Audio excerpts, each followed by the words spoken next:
Hello, Mark Larsen here for the Dreamcatcher podcast. Thanks for joining us. My guest is Seth Bredemeier today. So, how are you doing? I'm doing well, Mark. So Seth, we met at the Y a few years back.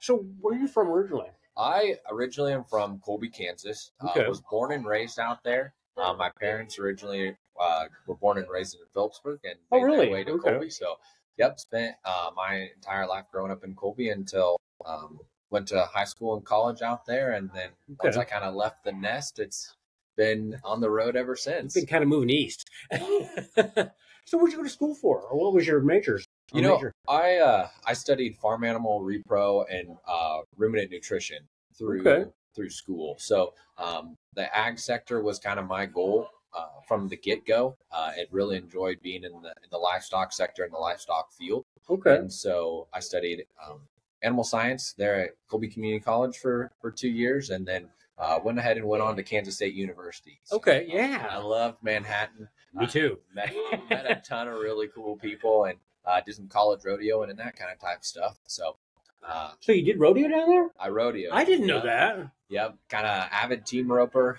Enjoy roping on the weekends, kind of in the summertime, and Okay. definitely have the horse bug, one could say, and spend plenty of time in that kind of industry. So That is cool. So going back to Colby, how big a town is Colby? last I knew, Colby was about 6,500, Nice 7,000. size. So it's not small, but not a metropolis either. Nice You know, size. it was awesome growing up out in Western Kansas. Had a lot of cool connections and that kind of type deal. Okay. Very much rural life.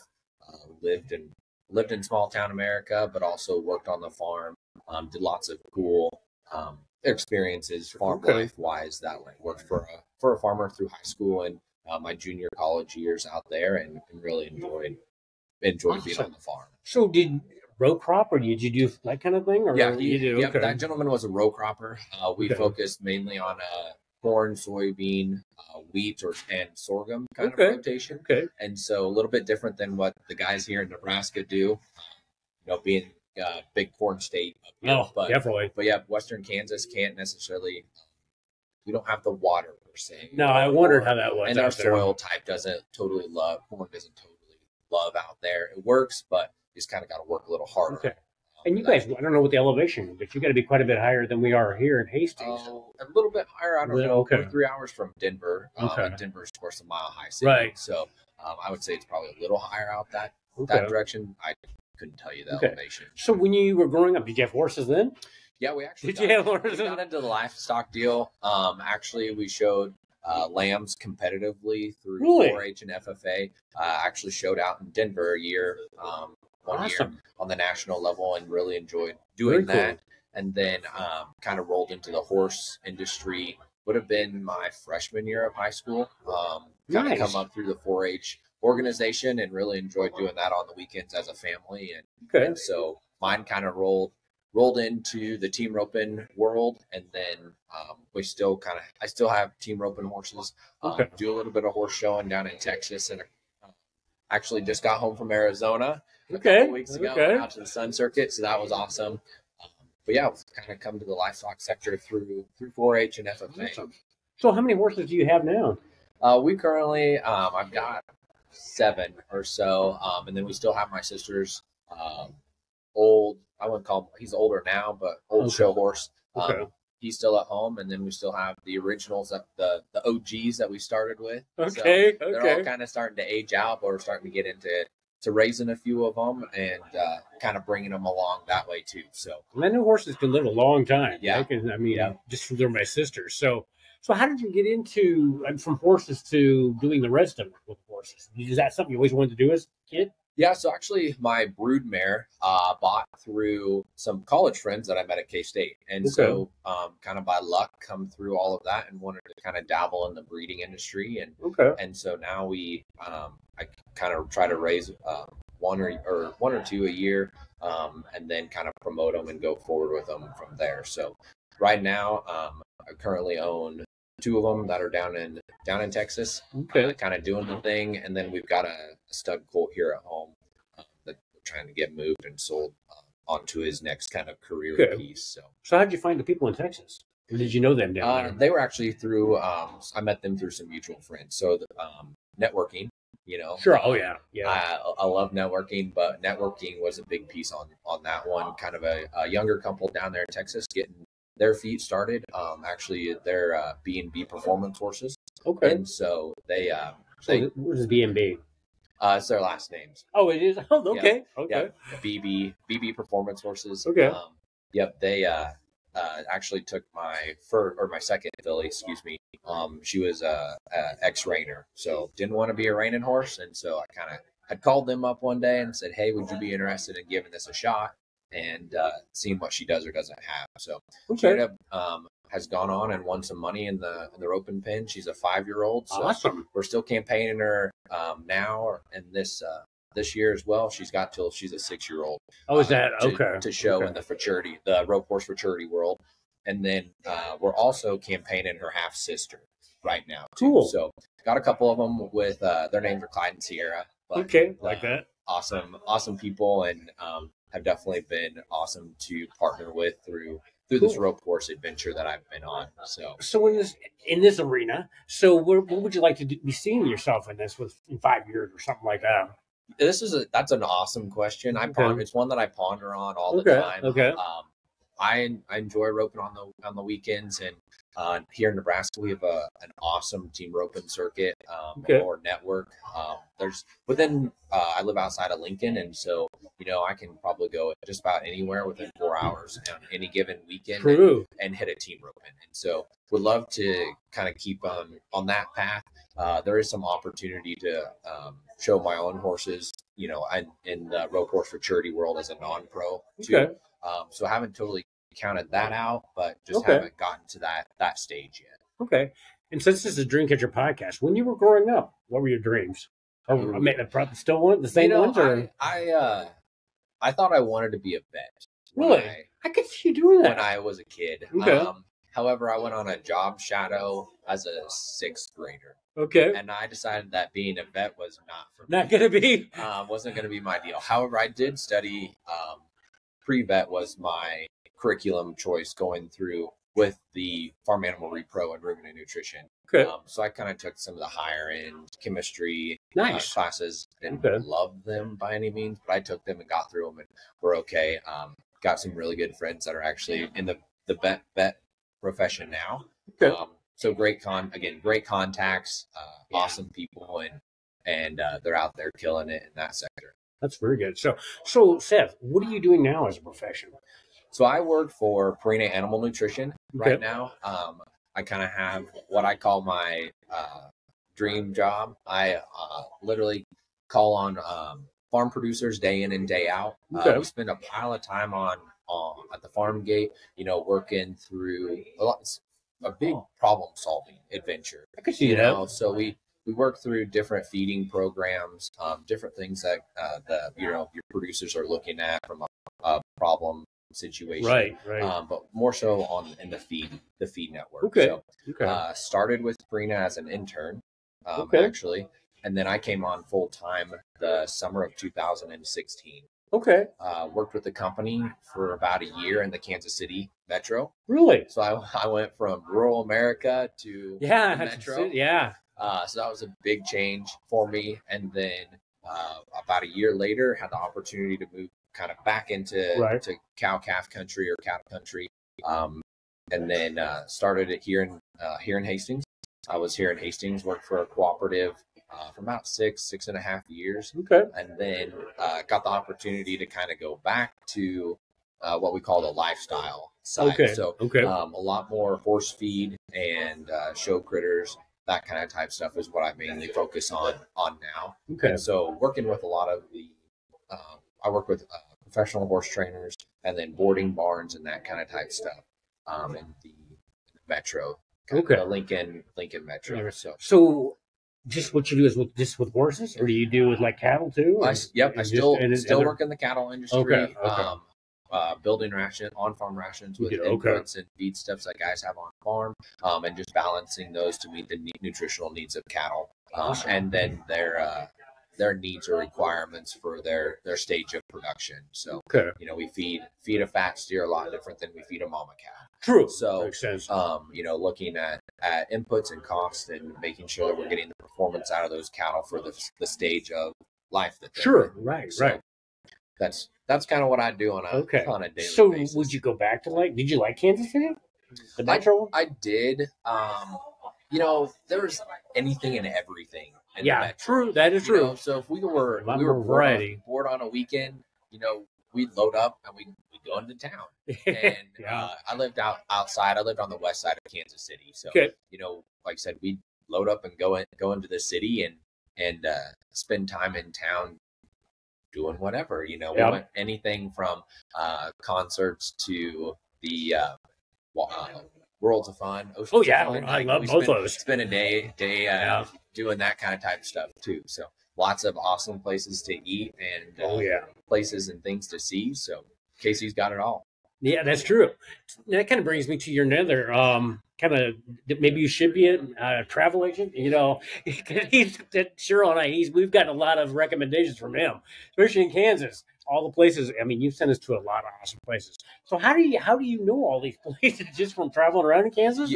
Yeah. So we again, my kind of through the team roping deal have been, I don't want to say all over Kansas, but between showing livestock and then being on the road. But when I travel, I love stopping into someplace local. Awesome hole in the wall places. And then I also enjoy the brewery scene. Yeah. And so definitely if I can get a 2-for-1, something to eat locally. And then so I like the brewery scene from that standpoint. But me too. Definitely have uncovered a few hole in the wall places that I love to send people to. There's a couple even in Northwest Kansas that have really kind of come around that enjoy going to as well. Is that close to Colby then, where you're at? I think the Elephant was one. That is I had excellent place. Yes. To. And then we were just talking to our family is taking a trip hopefully this weekend and Martinelli's. And that was in Salina. And that was actually one that I had uncovered through kind of a job interview piece is they had taken us to Martinelli's for lunch that day. So just, I always try to uncover. You do an awesome job. It's like, hey, Seth, where we're going this weekend? When I'm on the road. So, let me know. No problem. So the custard was in Topeka or where Sheridan? Yeah, Sheridan. That is the most. Yeah. I mean, that is unbelievable. Sheridan's custard, Topeka. Never had anything like that. Topeka's got some good places as well. No, and then Wichita. I mean, that wasn't Sturm or the one out the airport or there. Yes, that's down Stearman. Yes. Stearman Airport. Kind of that was a team roping connection. That airport is actually close to one of my buddy's house. That is cool. At the time, they've since moved, but. I go team roping at that time. We would rope on a jackpot on a Friday night and then practice at the house on a Saturday, and we'd load up and go to Oklahoma on Sunday and come home. And so, we ate at Stearman. That's good. Quite a bit. And it's a neat venue. It is. Cool place. You need to just put a thing. You should do a podcast. You could all the places to visit in Kansas. So I mean it's just and Martinelli's is amazing. It's some of the best and very reasonable for what you get too. So Martinelli's is awesome. But no, we haven't used your services lately. Yeah, you need to get back on the road. We do, yes. So how about when we went down to Dodge City a few years ago? Do you know that area in Kansas? A little bit. Haven't spent a lot of time down. Yes and no. We always kind of fly through Dodge. Haven't been down there recently. I was impressed. So do you know what? Do you know? Are you starting to get Nebraska that way too? Not yet. A little bit, but not near as good. Not near as good as I have the Kansas map. But up where in Schuyler, where one of my dealers is, if you're into Mexican food, it's called the Burrito House. Burrito House, okay. It's pretty good food. So if you're into good. Oh yeah. Good Mexican food. So they got good. So going back to Manhattan, I mean, Manhattan is one of my favorite places, and I know Tallgrass is a pretty good place downtown. And then you've been to Liquid Art, haven't you? Where Subin's at? Yeah, Subin. I have not spent a lot of time down there with him, but Subin, great guy. Have you seen him lately? I haven't seen Subi recently. Okay, he kept telling me he's going to do the podcast too, but it just keeps on. Subin would give you some. I think so. I couldn't believe that time we were down there, and he's like, we were talking, and it's like, well, I know Seth. It's like small world. That's so neat, just where you're on the Flint Hills on the, I mean, that is a neat place. Yeah, Manhattan's got a pile of cool places. The They do. is there. Top of the World is a place where you can, a hiking trail you can go up and see. Where's that at? It's there on the north side of town. You just drive up and you can literally see the entire city of Manhattan. Wow. And then south of town, I can't think of what it's called, but there's a natural waterfall down in there. Really? And you can hang out there. It's kind of a low, or there's water kind of runs through the riverbed there, but there's a natural waterfall. I did not know that. So. I thought I just, Cheryl and I both really like that town. So, I mean, it's just, great. It is. So. If you're going and you need some breakfast, stop in at Early Edition. Both locations are great. That downtown, or where's that at? There's one out on Seth Child, and then there's one downtown, I believe. Okay. Yeah. Early Edition for breakfast. All you think. Awesome. I could live down there. I really could live in that place. That is such a nice. So younger sister? Yep. What does she do? Younger sister. She's a cosmetologist. Her and her husband live out there in western Kansas, close to home, and so raising a couple boys, and they are enjoying life on the farm, and so they raise cattle and some hogs and do that kind of thing, and he does as a row cropper as well. And so kind of got a nice farming and ranch operation. You get to see her often? Oh yeah, every time I'm home, I see everybody and get to spend time with my nephews. I was wondering how that. Okay. Oh yeah, that's awesome. So yeah. So Seth, have you ever traveled like abroad, or do you like to travel? I enjoy traveling. Okay. I have been to Europe. Have you been? Okay. I'd gone on a music trip when I was in high school. Really? And so we hit 7 countries in about 12 days, playing a music tour across the Europe. Nice. In Europe. So what do you play? At that time I was I played the saxophone. Really? I have not since then. I have not been. I'm gonna request. I'm gonna request that. I mean, I did not know you did that. So I haven't touched it since then. Since high school. I don't think you ever forgave that, do you? I have. You got to try it. I did not know that. So did you like Europe? Europe, yeah, I enjoyed Europe. Like I said, in high school, so trying to take it all in, and then being at that fast pace. 7 countries in 10 or 12 days with that is really 2 major flights, going and one coming, wow. And trying to get through the airports and everything else. So, and of course you're with a group of high school kids and chaperones and stuff, and so trying to navigate all of that was I'd say overwhelming, but is a lot to take in. That time frame was awesome. Would definitely recommend if you've not been across to try and find a way to spend some time. So you got there. Trips lined up now? I haven't been over there since you're on the Europe side of things since school, but I'm actually looking at trying to go to Texas next week. Both horses are gonna show in a rope horse for charity, and so go down and spend. One of my goals has been to go down. How close? I mean, are you like by Dallas, or where are you at in Texas? This one's in Abilene. Okay. Yeah. Okay. So kind of, I don't want to say West Texas area. I know where you're at, out west of Fort Worth, Dallas Fort Worth. There. Okay. Because I lived. I think I lived in a little bit for a little while in Texas. I like Texas too. So, but So okay, do you sing? No. You don't sing. I can see you. I can see you up on the stage there singing. No, not that music. So for your work, do you have to speak in front of people? Every now and then we do meetings or presentations. And Does that bother you? No, I wouldn't guess it would have. Hasn't been a weakness. Actually, was a speaker in high school, so really? I did competitive speaking through high school, and was a state contender a couple of years, and so awesome. Did not know public speaking part doesn't. Well, you seem pretty, at ease at just so you're doing your podcast for your business and everything else, and you're doing that. I haven't stepped into the podcast world. Had a couple buddies ask though to start one or create one. And you should in different areas or realms.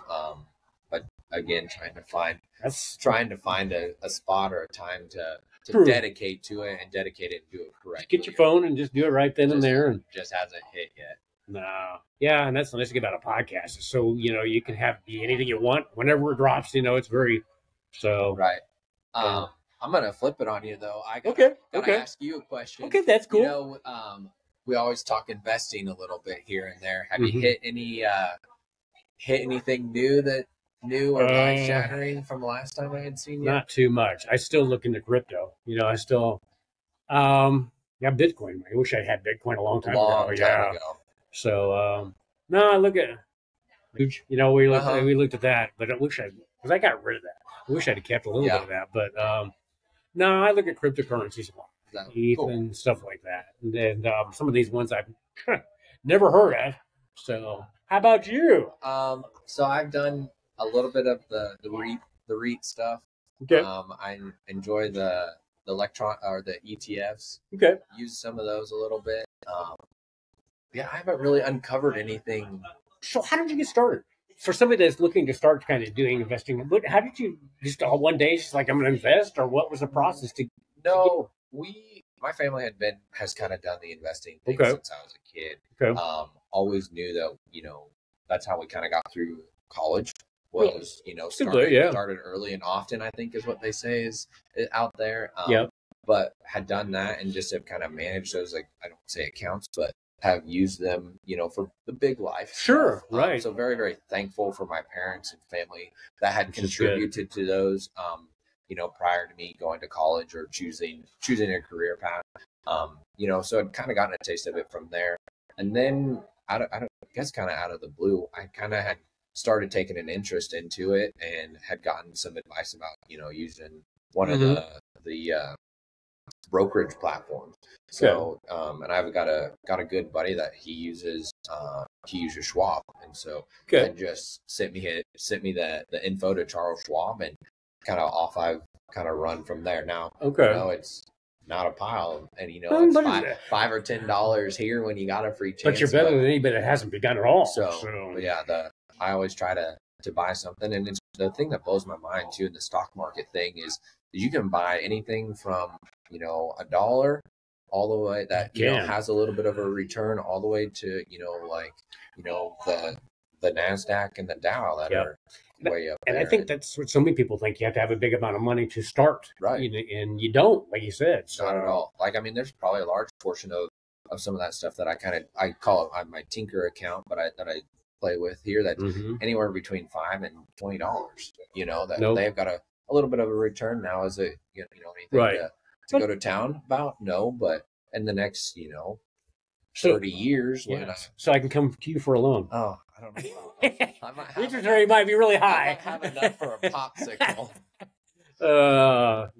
I'm sure you'll have way more than that. So, but so are you looking into different things? I think I've asked you this before. Do you do crypto? Have you done crypto? I do have a little bit of crypto when crypto was kind of, I don't want to say just starting. Okay.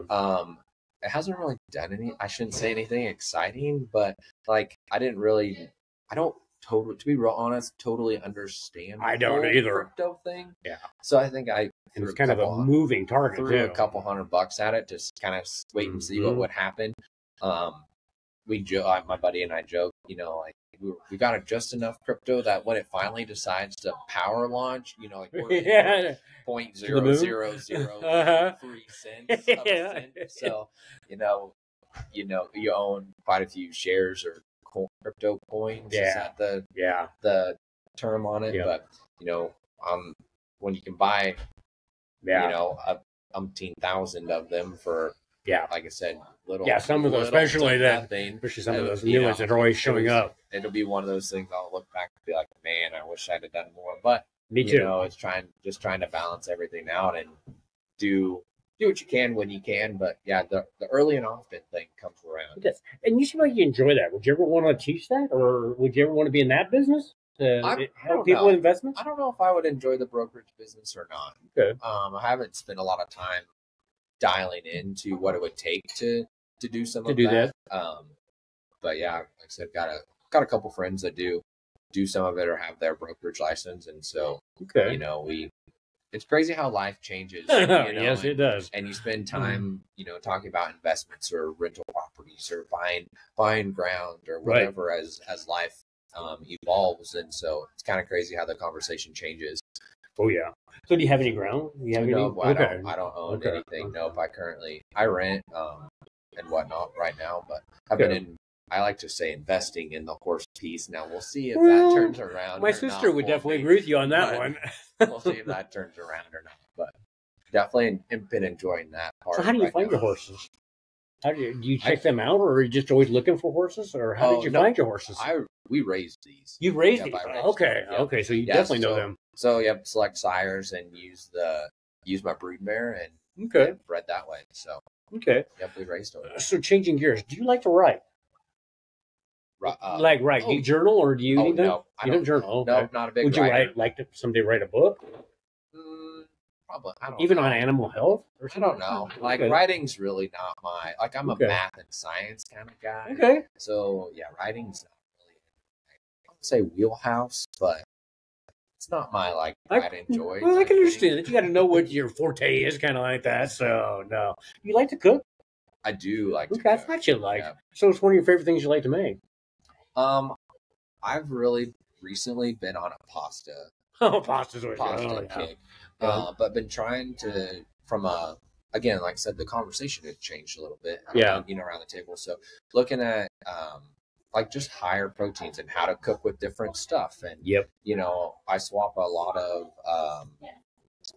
cream. Anything calls for cream cheese. I do a blended cottage cheese or something just to boost some protein. Yeah. And from that standpoint, so just trying creating different tweaking different recipes to maybe get I don't say out of the processed world, but trying to I hear you very much dial in on some of that kind of type of thing and just create different dishes that are awesome, but just all around from a nutrition standpoint a little bit better. So and we were talking the other day when you came in to visit Cheryl and I. We were talking nutrition. So so do you take protein shakes and all of that? I do. I enjoy protein shakes.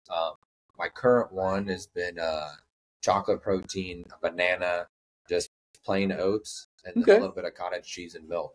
And so that sounds good. It's almost like chocolate cheesecake. That sounds like a win-win. So stretch it just a tick, but and then I'm a big peanut butter guy. So I've had to kind of force myself into the powdered peanut butter. So how's that? But I suppose if it's mixed in, you don't know. Yeah, you just get the peanut butter flavor. But I think they go in, they kind of extrude some of the fat or peel some of the fat pieces out. Okay. But still has the protein and that kind of type deal. So, but like I said, it is an easy one that blends into a protein shake, super easy. Now, from a peanut butter and jelly standpoint, I can't do it. Can't just put it in a blender. No. I can't even imagine what that'd be like. No, thank you. But yeah, enjoy that side of things. But yeah, we were talking nutrition and so, mine's from my chair comes from the animal side of things. Checking all the boxes. We ask these performance horses, or even when we start feeding mama cows and stuff, your different goals or priorities are different. So making sure you check the boxes for all those critters to. So how do you know they're getting the right nutrition? Do you take blood, or how do you like an animal or something? It's you can in the cattle industry. You can do it's like a liver biopsy. Really? So, okay. They take a little piece of the liver and they can do that. Interesting. A lot of times we just try to tweak a nutrition program. We just do things that are kind of measurable. So like in the cow calf sector, we're looking at conception rates in our mama cows. Are they breeding back? And I suppose that would say a lot. The first or second or third cycle of the year, kind of where are they doing that? Our feeder cattle, we're looking at what kind of breed they are, and then how much average daily gain they may or may not have. So, of course, anything that's sick or doesn't feel great or whatever, from that standpoint, isn't gonna, they're battling, and so they're not gonna put on weight. Kind of like when you and I feel like garbage. You don't eat, and you kind of lay around. Don't do anything. So you don't, you're not. I don't say gaining weight, but a lot of times you see that. You shed a few pounds through a sickness event. So do the cattle have chips then, or are they a lot of them chipped? A lot of them, it just kind of depends on the program. industry has got, ear tags. They've got RFID tags. The horse industry has done a little bit of microchipping. Okay. Not a lot. Kind of like in I call it the small pet, Sure. dogs and Sure, cats. sure. Microchipping is pretty popular and very common. The horse industry has done a little bit, but they're still very much in the brand sector of animal identification or ownership. Okay. That is so cool. So, I mean, like everything's evolving so quickly. So, do you have to ever go back to school, or do you to keep up with this, or probably have trainings? I suppose. Yeah. So within Prino, we do kind of we've got a couple bi-yearly meetings, and then we do a lot of education over Zoom, that kind of type of stuff. Like monthly Zoom meetings on I definitely see that new research coming out of the research farm or new products that are being developed, that kind of type of stuff. So yes, there's a continuing education piece to it. Not so much from like a school sector, but more from like an industry. Information coming from peer reviewed articles and that kind of type of stuff. That's going out into the animal science world from a research standpoint. Awesome. So Seth, what are some other things that I don't know that you'd like to do? I mean, do you have other hobbies or things you like to do that? The horse thing has been the biggest thing, and I enjoy traveling. I do try to hit the gym every day. Cool. Has been higher on the priority list, just from the way it makes a guy feel when you get done. And of course, if you can shed a few pounds, that's not a bad day. Win-win, not a bad day either. So I try to do some of that. From the other side of things, I enjoy. Have you ever cruised? Have you ever been on a cruise? I have not been on a cruise, not yet. So we went in college one year, and it was awesome. Like I totally would cruise again, but I'm a water person too. So anything around a lake or kayaking or a boat. I love kayaking. Yes. Any of that kind of type stuff, I'm always in. So So are there any places to kayak down by Lincoln where you're at? Oh, I'm sure. I haven't. I was going to say I haven't been out or about. Like, I don't own a kayak, but haven't. The only time I didn't. Go ahead. I got some friends that have kayaks, so they always say, have a friend that has a boat. I'm the friend that has the horse. Have a friend that lives in a different part of the world so you can go visit. But I think that sounds great. Again, build that network. Yes. So. No, I like kayaking. In fact, the only time I didn't is when Cheryl dumped me and we were ocean kayaking. I told you that when she dumped me. So that was a surprise. But no, it's all that stuff's good. Mm-hmm. And I think that's one thing. People, when they get to, get older, it's like, I'm too old for that. And it's like you get old because you stop doing that. And that's why you start aging. Yep, you slow down. So the one thing that I definitely have noticed is purpose. People hit retirement and making sure that you still are doing something. Definitely enjoy life. And as we've talked through your retirement piece, like the podcast has been. It's been great. It's been huge for you, but it's been an awesome way to meet people, but has also been a really neat way for you to kind of share your life and the things that you've done and that kind of type thing. So I don't want to say, purpose, but the other one that I really look at is my grandma. She worked in the local grocery store for years, and she had retired. Well, don't get me wrong, grandma's doing great and enjoying retirement. But she loves to spend her time. The community church has got a thrift store. Oh, cool! So grandma and the girls go to the thrift store almost every day. Yeah, and that is important. They work at the thrift store, and that is her. I don't want to call it a job, but like that's how grandma loves to spend her purpose, her reason for getting out of bed, and she loves it. And so we're as a family, very thankful for the thrift store. Keep grandma active and going because we lost my grandpa several years ago, and so it's just one of those things that the thrift store really came in and was her sounding board. So it's very good. It's one of those things. Like I said, just going back to the purpose piece and And so many people, and is your grandma's store in Colby, downtown Colby? Nope, they're in Phillipsburg. Oh, that's only in Phillipsburg. Yep, okay. Grandma's in Phillipsburg. Okay. Yep. So by the Twister or the Wizard of Oz place to eat, or is that still there? So it's no longer the Land of Oz. Yeah, is that what it's Oz Brewery is what it was called. Okay, it's now Black Sheep Tap Room. Okay. So I've tried that. I believe it changed hands. Okay. But now I believe it's called the black sheep. I haven't been to Phillipsburg in a long so time. I have yet to visit the new establishment. Okay. But Oz Brewery was great, and they had the grandma and the girls would go down and grab lunch and hang out down there. It's pretty cool. What they did there was pretty cool. It is. The thrift store is right down, kind of downtown. Close there. Okay. By Phillipsburg down in there. So, yep. I have to check that out. Yeah, I don't know. I'm trying to think if the bakery is still running or not. At one time, it was for sale down there. But if you ever need a donut, really, it's pretty good down there. Okay, stop by the bakery. Donut's always good. Yeah, stop by the bakery there in Peaburg. Okay, but no, that's one thing. And you're talking about the podcast. So many people are like, "You should be retiring." Just kind of quitting everything. It's like, why would I ever want to do that? That's when people start dying. Right. So.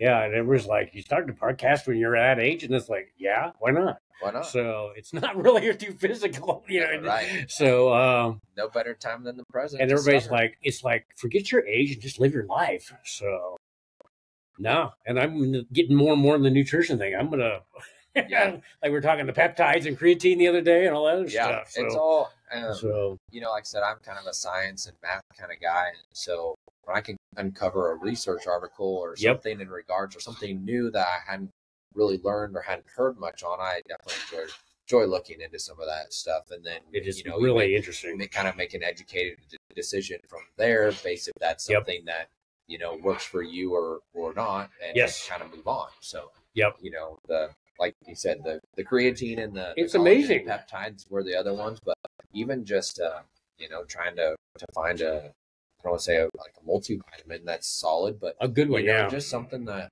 from a nutrition standpoint, you're just making the most of what you got and making sure everything's running on all cylinders. Yeah, really, because I think a lot of people age because they aren't getting the proper nutrition. Especially when I was telling the other day, when we were the peptides and on our skin. I mean, it's just like, wow, and it's like, what are things we're lacking in? Right. So it's all interesting. Very, very much. That's for sure. So Seth, before we end the podcast, if somebody, what would you say to somebody that's like, oh, my dream, that's too far away, what would you say to somebody that's just like, oh, I'm too old, or I'm not smart enough, or what is a word of wisdom from Seth? Oh, put me on the spot here. I kind of am a dream big guy. Like, I'm a big picture guy. There's nothing wrong with that. That's cool. For me, the detail piece is where I struggle. Okay. And it's something that I, work towards and do.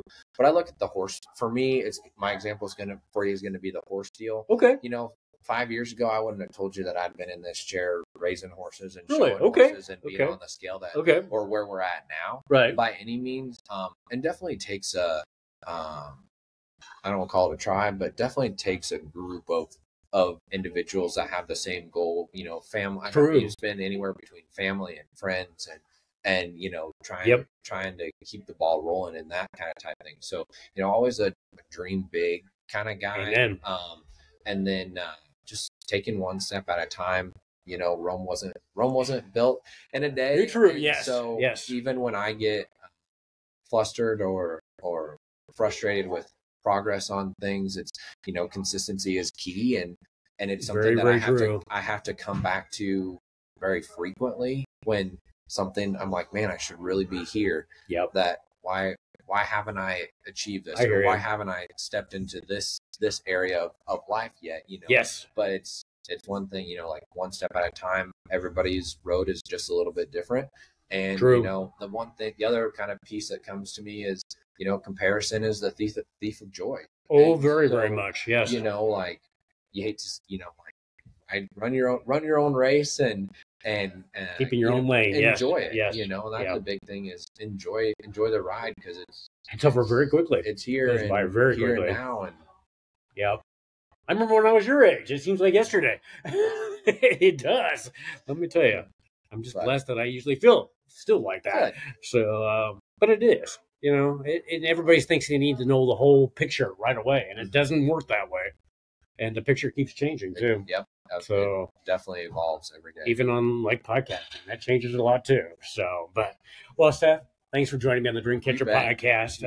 It's been a pleasure. It has been great talking to you the other day and today. So it's been a while. Yeah. So hopefully need to meet you somewhere. Maybe meet you down Manhattan. There you go. So meet Subin, and that'd be awesome. That so would be good. You can show me some of the places we'd miss. So There you go. Very much. So on that, we'll end the podcast. Thanks for everybody joining us, and everybody have a great day. Bye.